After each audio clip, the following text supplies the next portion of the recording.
The Inheritance. Marcus Chen stood in the sterile waiting room of the Galactic Embassy, his weathered hands gripping the edges of his worn military jacket.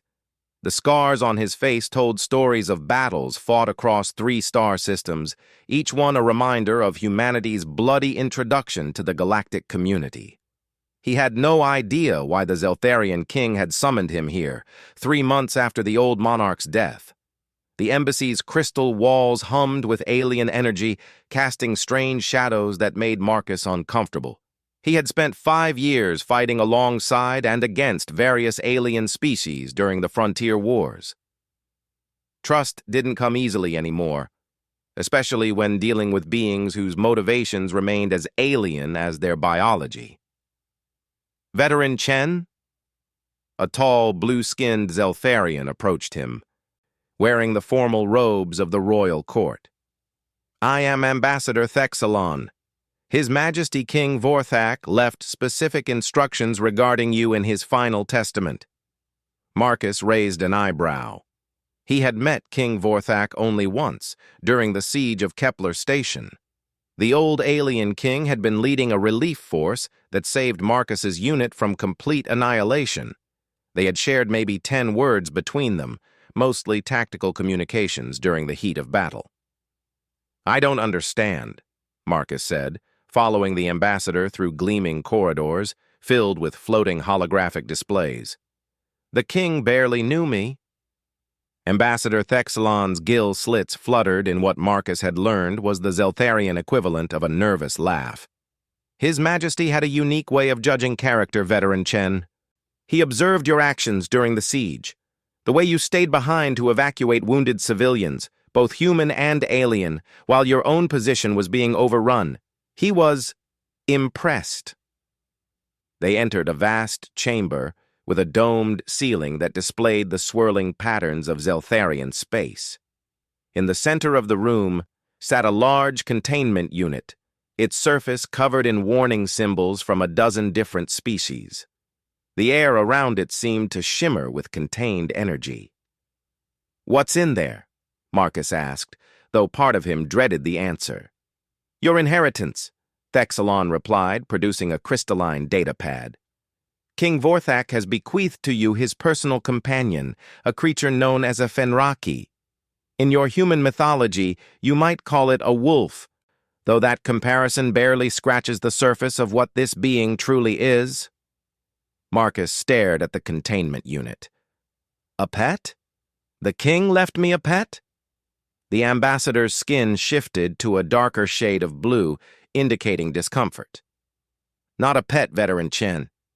The Fenraki are an ancient species, predating most civilizations in this galaxy. They are companions, partners, bonds that last beyond death itself.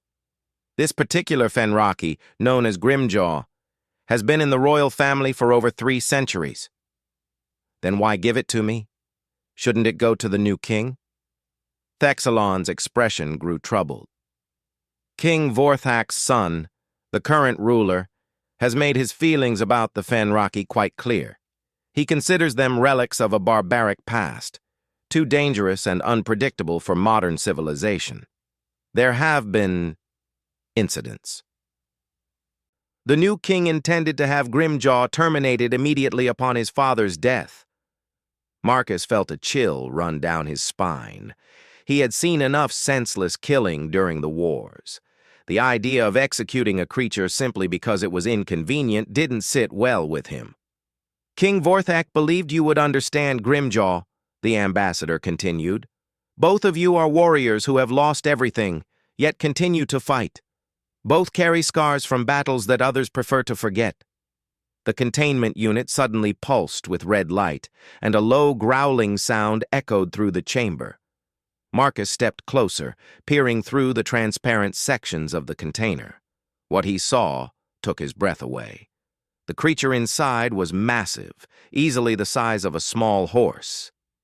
But its proportions were those of a wolf magnified beyond nature's normal limits. Its fur was midnight black with streaks of silver that seemed to move like liquid metal. But it was the eyes that truly captured Marcus's attention. They burned with an intelligence that was unmistakably sentient, ancient beyond measure, and filled with a rage that seemed to encompass the entire universe. "He's been contained for 6 months," Thexelon explained sadly. "Ever since the new king took power. Fenraki are not meant to be caged. They form deep bonds with their companions, and when that bond is broken, he goes mad," Marcus finished, understanding flooding through him. "Not mad," a voice said from within the containment unit. The words were spoken in perfect English, with an accent that reminded Marcus of old Earth nobility. Merely disappointed in the current state of affairs. Both Marcus and the ambassador stumbled backward. Thexelon's skin went completely pale blue, while Marcus grabbed for a weapon that wasn't there. "You can talk," Marcus said, his military training keeping his voice steady despite his shock. "I have always been able to communicate," the creature replied, pressing its massive head against the transparent wall. "The question is whether anyone has been worth talking to. The young king certainly wasn't. His father, however, spoke of a human warrior who understood the meaning of sacrifice. I had hoped such a being might prove more interesting than the fools who have surrounded me these past months." Ambassador Thexelon was frantically checking his datapad, his gill slits flapping in agitation. "This is impossible. Fenraki don't speak. They're intelligent, yes, but they communicate through empathic bonds with their companions. They don't use verbal language." "Perhaps," Grimjaw said, his massive tail swishing behind him. "You don't know as much about my species as you think you do. We choose when and how to reveal ourselves. Most beings aren't worthy of our true nature." Marcus stepped closer to the containment unit, studying the creature with new eyes. "How long have you been able to speak?" "Since before your species discovered fire," Grimjaw replied. "We Fenraki are older than most civilizations, as the ambassador mentioned. We have watched empires rise and fall, seen species evolve from primitive hunters to galaxy-spanning civilizations. Some earn our respect, most do not. And humans?" Grimjaw's eyes narrowed, but there was something that might have been amusement in their depths. "Your species is young, violent, and frequently foolish. You make decisions based on emotion rather than logic, and you have an annoying tendency to fight wars over concepts that will be forgotten in a generation. But you also possess something that most species lose as they become civilized. You remember how to sacrifice everything for those you protect." Marcus thought about the siege of Kepler Station, the way his unit had held their position long enough for the civilian transports to escape. Half his squad had died in that action, including his best friend Rodriguez. But they had saved over 10,000 lives, human and alien alike. "King Vorthak saw this in you," Grimjaw continued. "He spoke of how you stayed behind when you could have run, how you carried wounded aliens to safety even when your own people were falling around you. This is why he chose you as my new companion." "I don't understand," Marcus said. "What exactly does being your companion involve?" For the first time since the conversation began, Grimjaw showed what might have been a smile, revealing teeth that could easily tear through battle armor. "It means, Marcus Chen of Earth, that you and I will be bound together until one of us dies. Your battles become my battles. Your enemies become my enemies. Your victories become my victories. And in return, you gain a companion who will never betray you, never abandon you, and never question your judgment when the fighting begins." Ambassador Thexelon stepped forward hesitantly. "Veteran Chen, you should know that accepting this inheritance is not without risk. The Fenraki bond is considered sacred, but it's also permanent. There are no legal documents that can dissolve it, no technology that can break it. Once formed, it exists until death."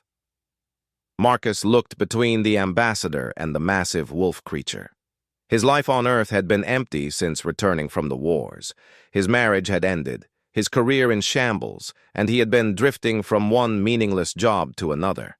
The nightmares came every night, filled with the faces of soldiers he couldn't save and civilians he had failed to protect. But here was something different, a purpose that went beyond the petty politics and bureaucratic nonsense that had driven him away from military service, a chance to be what he had always been best at being, a protector. "What happens if I refuse?" he asked. "The new king will have me terminated within the week," Grimjaw said matter-of-factly. "He considers me a relic of his father's primitive attitudes. Apparently, having a companion who could tear apart enemy soldiers is considered unseemly for a modern monarch. And if I accept, then you and I leave this place together, and we find our own path among the stars. There are always battles to be fought, people to be protected, wrongs to be set right. The galaxy is a dangerous place, Marcus Chen, and it could use more beings willing to stand up for those who cannot protect themselves." Marcus made his decision with the same instinct that had kept him alive through 5 years of war. "Open the containment unit." Ambassador Thexalon's skin shifted through several shades of blue before settling on a resigned purple. "Are you certain? This decision cannot be undone." "Open it." The ambassador input a complex sequence into his datapad, and the containment unit began to hum as its locks disengaged. The transparent walls retracted with a soft hiss, and Grimjaw stepped out into the chamber for the first time in months. The creature was even more impressive outside of containment. He moved with fluid grace despite his massive size, and the air around him seemed to vibrate with barely contained power. But it was when he approached Marcus that something truly extraordinary happened. As soon as Grimjaw came within arm's reach, Marcus felt a sensation unlike anything he had ever experienced.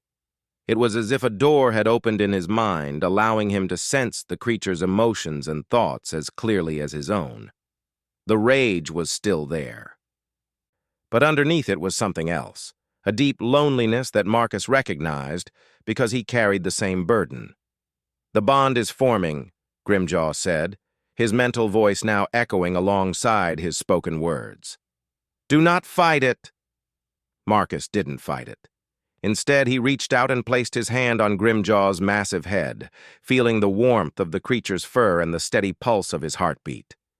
In that moment, he understood what King Vorthak had seen in him, what had driven the old monarch to make such an unusual bequest.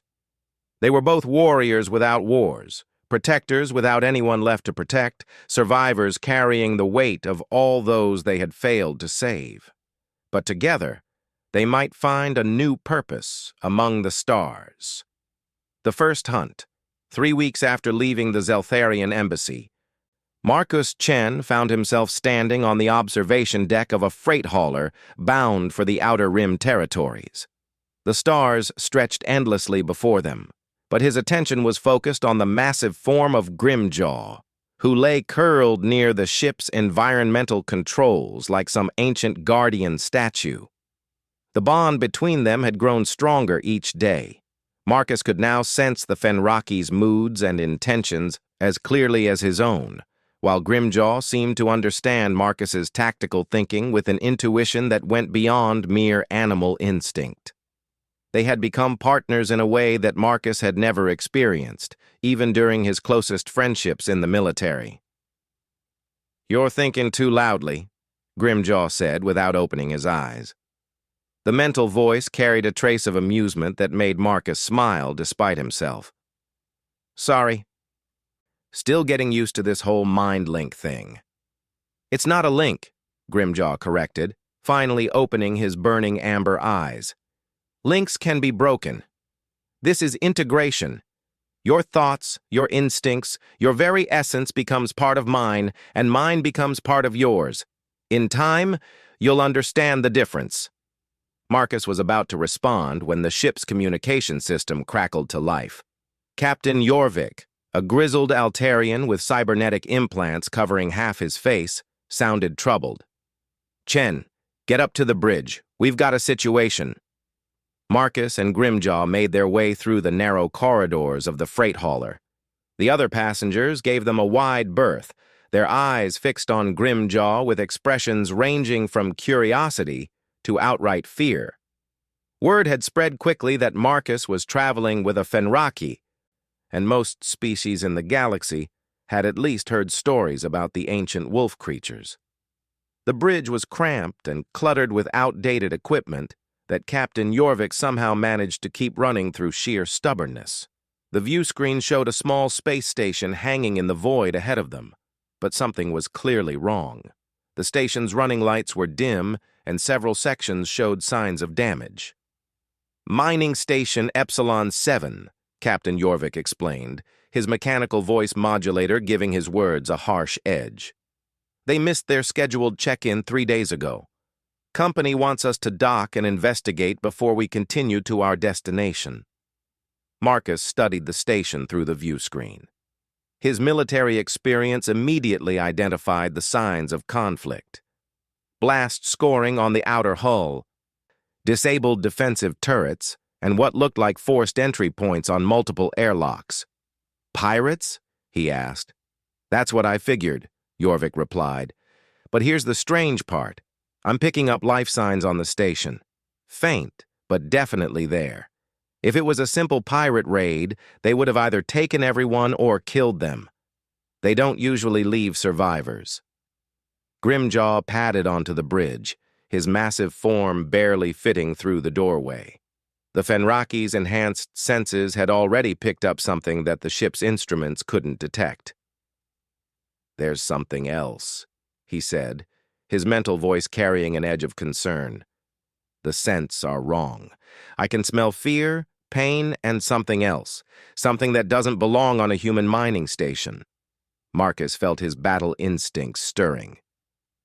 "What kind of something?" "Vorthak hunters." Captain Jorvik's cybernetic implants whirred as his enhanced hearing picked up Grimjaw's words. The Altarian's face went pale beneath his metal plating. "Vorthak hunters?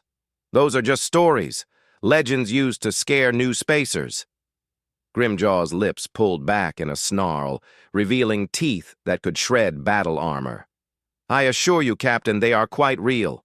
I fought alongside King Vorthak against them for over 2 centuries. They are creatures of pure malice, beings that exist solely to cause suffering and feed on the terror of their victims." Marcus accessed his bond with Grimjaw, drawing on the Fenraki's ancient memories. What he saw made his blood run cold. The Vorthak hunters were nightmare creatures that had plagued the galaxy for millennia, appearing without warning to turn peaceful settlements into charnel houses. They were intelligent, coordinated, and utterly without mercy.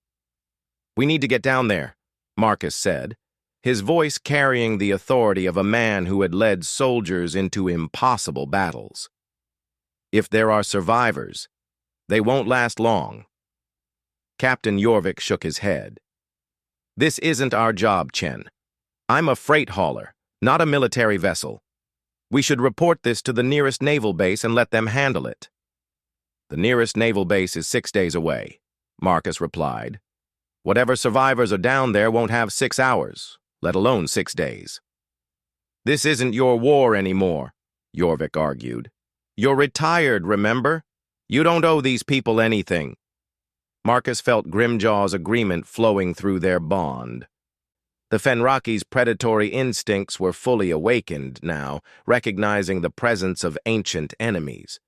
But more than that, Marcus sensed something else from his companion. Hope. For the first time since King Vorthak's death, Grimjaw had found a purpose worthy of his abilities. "Dock with the station," Marcus ordered, his tone leaving no room for argument. "I'm the captain of this ship," Jorvik protested. "And I'm a veteran of the frontier wars with more combat experience than the rest of your crew combined," Marcus replied. "Plus, I have a 300-year-old apex predator as a partner. Do you really want to argue with us?" Grimjaw chose that moment to stand to his full height, his massive frame filling the bridge. The ambient temperature seemed to drop several degrees as his eyes began to glow with an inner fire. Captain Jorvik took one look at the Fenraki and reached for the docking controls. "Fine," he muttered, "but I'm not responsible if you get yourselves killed down there." The docking procedure took 20 minutes, during which Marcus equipped himself with the military gear he had brought along out of habit. Body armor that had served him through a dozen battles, a plasma rifle that had never failed him, and enough ammunition to fight a small war. Grimjaw needed no equipment beyond his natural weapons, but Marcus could feel the creature's excitement building as they prepared to face their first real challenge together. The airlock cycled open with a soft hiss, revealing the darkened corridors of mining station Epsilon 7. The air was thick with the smell of recycled oxygen, industrial lubricants, and something else that made both Marcus and Grimjaw tense up immediately. Blood, Grimjaw confirmed, and fear, lots of fear. They moved through the station with practiced coordination, Marcus taking point with his weapon ready while Grimjaw used his enhanced senses to scout ahead. The bond between them allowed for silent communication, each knowing instinctively where the other was and what they were thinking. The first bodies they found had been mutilated beyond recognition. Whatever had killed the miners had taken its time, turning their deaths into elaborate displays of cruelty. Marcus had seen similar scenes during the war, but the sheer artistry of the violence suggested something far worse than simple pirate brutality. "Vorthak hunters," Grimjaw confirmed, his mental voice carrying centuries of bitter experience. "They're not just killing for resources, they're feeding on the terror, drawing strength from the suffering they create." They found the survivors in the station's main hydroponics bay, huddled together in a makeshift barricade built from overturned tables and industrial equipment. 12 people, mostly human with a few Altarians and one Zeltharian. All of them bore the haunted expressions of people who had seen too much death in too short a time. Dr. Sarah Reeves, the station's chief medical officer, emerged from behind the barricade with a jury-rigged energy weapon in her trembling hands. She was a small woman in her 40s, but Marcus could see the steel beneath her fear. "Who are you?" she demanded, though relief was evident in her voice. "Marcus Chen, former military. This is Grimjaw. We're here to get you out." Dr. Reeves looked at the massive Fenraki with a mixture of awe and terror. "Is that a Fenraki? I thought they were myths." "Very real," Grimjaw assured her, his voice causing several of the survivors to jump in surprise. "And very hungry for Vorthak hunter blood." "The creatures that attacked us," Dr. Reeves said, her voice shaking slightly. "They're still on the station. They killed most of the crew, but they're keeping some alive. We can hear the screaming echoing through the ventilation system." Marcus felt a familiar cold rage building in his chest. It was the same feeling that had driven him to impossible acts of heroism during the war, the absolute refusal to let evil triumph while he still drew breath. "How many of them?" he asked. "We counted at least 6, replied one of the other survivors. "A young mining technician whose name tag read Jenkins. They're fast, smart, and they seem to know the station layout better than we do." Grimjaw's ears perked up, and Marcus felt a surge of alertness through their bond. The Fenraki had detected something approaching through the station's maze of corridors. "They know we're here," Grimjaw said, 3 of them moving to flank our position. Marcus quickly assessed their tactical situation. The hydroponics bay had only 2 entrances, which made it defensible, but also left them trapped if the hunters decided to simply wait them out. The survivors were civilians, untrained and terrified. If this turned into a prolonged siege, people would die. "I need you to keep the survivors safe," he told Dr. Reeves. "Grimjaw and I are going hunting." "You can't face those things alone," she protested. "They're not natural. They move like shadows, strike without warning, and they seem to anticipate every move we make." Marcus checked his weapon's charge and smiled grimly. "Doctor, I've spent 5 years fighting in wars that most people can't even imagine. And now I have a partner who has been killing these things since before humanity learned to use fire. Trust me when I say that we're the nightmare they should be worried about." He felt Grimjaw's approval flowing through their bond, along with something that might have been anticipation. The ancient Fenraki had been waiting months for a chance to be what nature had designed him to be, an apex predator facing worthy prey. The first Vorthak hunter appeared at the main entrance to the hydroponics bay, just as Marcus and Grimjaw reached the corridor beyond. The creature was unlike anything Marcus had ever seen, even in his years of interstellar warfare. It stood roughly 8 feet tall on digitigrade legs that ended in razor-sharp claws. Its body was covered in chitinous armor that seemed to absorb light, making it difficult to track with the naked eye. But it was the face that truly marked it as something born from nightmare. A elongated skull filled with rows of needle-sharp teeth, and eyes that burned with an intelligence that was utterly malevolent. Marcus opened fire immediately, his plasma rifle sending bolts of superheated energy down the corridor. The hunter moved with impossible speed, using the walls and ceiling to avoid his shots while closing the distance between them. But it had made one critical mistake. It had focused entirely on Marcus and ignored his companion. Grimjaw struck like a force of nature, launching himself from the shadows with a speed that defied his massive size. The Fenraki's jaws closed around the hunter's throat before the creature could react, and his claws found purchase in the chitinous armor that had seemed so impenetrable moments before. The fight lasted less than 10 seconds, but Marcus felt every moment of it through their bond. Grimjaw's predatory joy at finally facing a worthy opponent mixed with his own tactical satisfaction at a perfectly executed ambush. When it was over, the Vorthak hunter lay in pieces on the corridor floor, its alien blood steaming in the recycled air. "One down," Grimjaw said, his mental voice carrying a satisfaction that was almost feline in its intensity. "5 to go," Marcus replied, already moving toward the sounds of distant screaming that echoed through the station's ventilation system. They had found their purpose among the stars, and it was exactly what both of them had always been best at, hunting monsters and protecting the innocent, no matter the cost. The true hunt. The screaming had stopped, which Marcus knew was far worse than if it had continued. He and Grimjaw moved through the station's darker sections like ghosts, their bond allowing them to coordinate without words. The Fenraki's ancient hunting instincts guided them through corridors that reeked of fear and death, while Marcus's military training helped them avoid the obvious traps that the Vorthak hunters had set. They found the source of the screaming in the station's engineering section.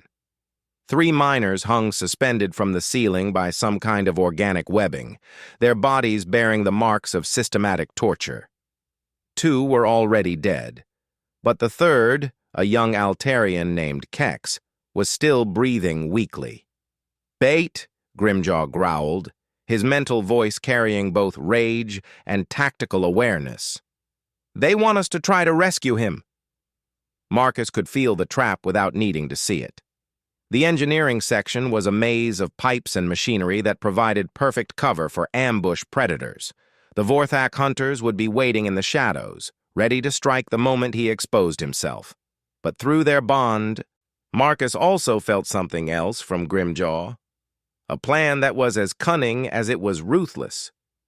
"Can you reach the environmental controls?" Marcus asked. "I can reach anything in this station," Grimjaw replied, his eyes gleaming with predatory intelligence. "What do you have in mind?" Marcus smiled grimly as he accessed the knowledge that Grimjaw's memories provided. Vorthak hunters were adapted for low-light environments, their vision optimized for hunting in darkness. But they were vulnerable to sudden changes in atmospheric conditions, particularly temperature fluctuations that could disrupt their enhanced sensory capabilities. "Flood the section with superheated steam," Marcus ordered. "I'll move in when their senses are compromised." Grimjaw disappeared into the shadows with a silence that defied his massive size. Moments later, Marcus heard the distant hum of machinery being manipulated by claws that were far more dexterous than they appeared.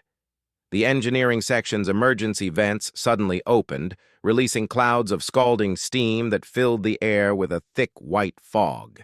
The effect was immediate. Marcus could hear the Vorthak hunters moving in the mist, their perfect coordination disrupted by the sudden loss of their primary senses. He moved into the engineering section with his plasma rifle ready, using the thermal imaging scope that his military training had taught him to rely on. The first hunter emerged from the steam like a nightmare given form, but Marcus was ready for it. His rifle spoke 3 times in rapid succession, each shot finding its target despite the creature's attempts to use the machinery as cover. The hunter collapsed with a chittering scream that sounded like breaking glass. The second one tried to attack from above, dropping from the ceiling pipes with claws extended. But Marcus had felt its approach through Grimjaw's enhanced awareness, and he rolled aside just in time to avoid the killing strike. His return fire caught the creature in mid-air, sending it crashing into a bank of computers with sparks flying in all directions. The third hunter was smarter than its companions. Instead of attacking directly, it went after the weakest target in the room. Marcus watched in horror as the creature appeared next to the suspended Kex, its claws poised to end the Altarian's life. "Choose," the hunter said in a voice like grinding metal.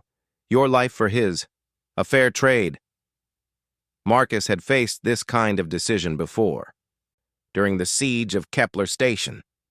Save the innocent and die in the process, or let them die and live with the guilt forever. But this time, he wasn't alone. Grimjaw materialized behind the Vorthak hunter like death itself. The Fenraki moved with such speed that the creature had no time to react before massive jaws closed around its head. The hunter's threat ended with a wet crunch that echoed through the steaming engineering section. "3 down," Grimjaw said with satisfaction, his fur now soaked with alien blood.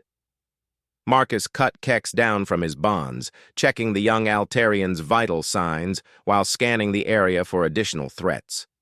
The miner was unconscious but alive, though he would need medical attention soon.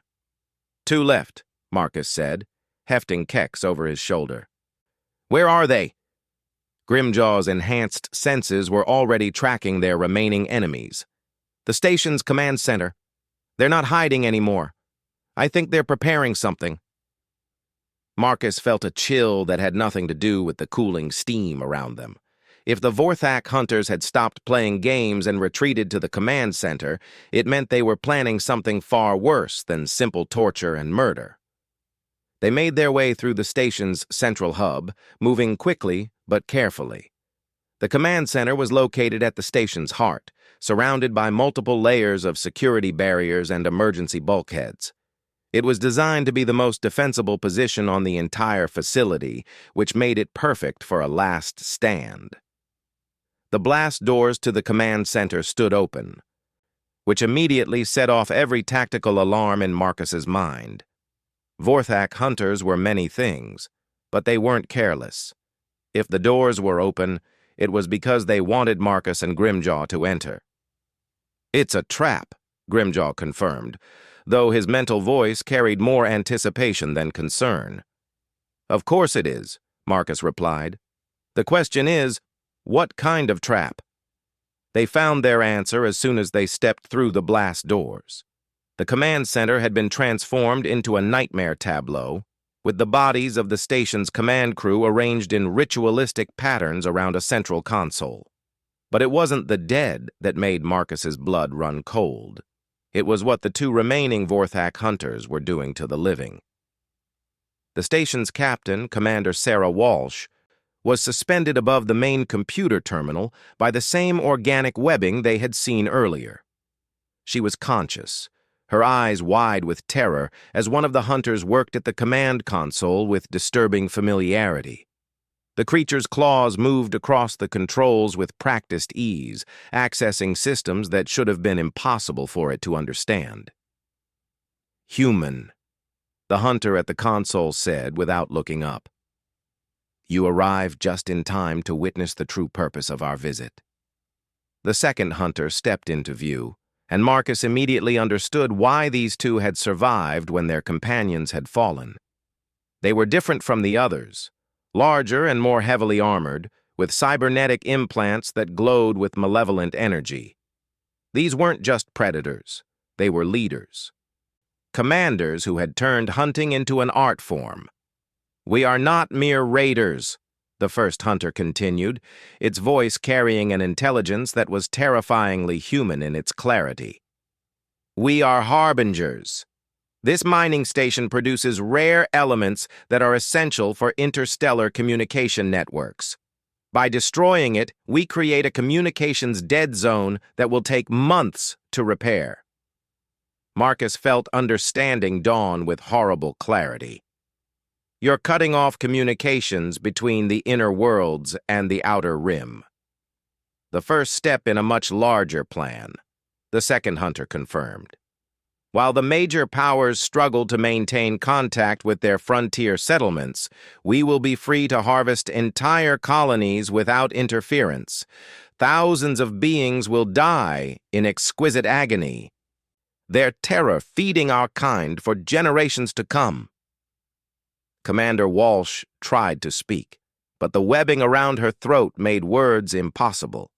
She could only watch in horror as the hunter at the console continued its work, systematically destroying the communication arrays that connected this sector to the rest of civilization.